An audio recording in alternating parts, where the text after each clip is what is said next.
Okay, tonight we're going to solve a quadratic equation using the quadratic formula. And you need an equation in this format: ax squared plus bx plus c equals 0. And if that's the case, then your roots are going to be negative b plus or minus square root of b squared minus 4ac all over 2a.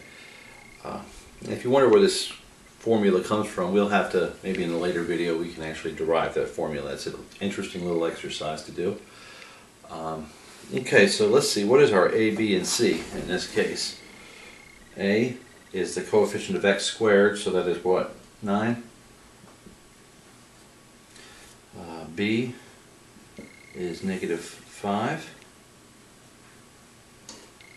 And c, negative 3. Now all you have to do after this is plug them in here, and I realize that that looks very ugly, but once you get everything plugged in there, it really is just becomes an arithmetic problem.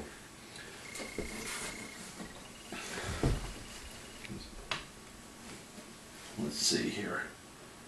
We get negative 5, so that's positive 5, plus or minus square root of b squared would be positive 25 minus 4ac. So there's my 4, my a is 9, my c is negative 3,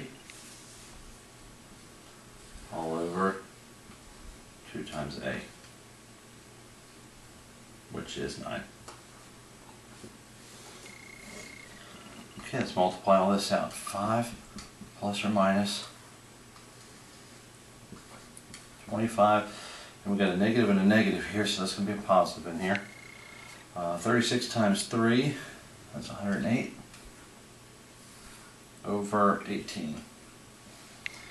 Now we're going to end up with two answers. We're going to have 5 plus what's under this root and 5 minus what's under this root. Just like the when you solve the quadratic any other way, you get two solutions. So we're going to have two here also. So let's see, the first one will be 5 plus 25 and 108, that's 133 over 18, and the second root, 5 minus square root of 133 over 18. Now this square root of 133, that doesn't reduce nicely, so a lot of times they'll ask you to just leave it in this form, or if they wanted you to solve it all the way down to the final answer as simplified as possible, it's going to be a decimal representation, so you'll need your calculator to compute these. But I would imagine that most of your assignments would accept it in this format. And that's it.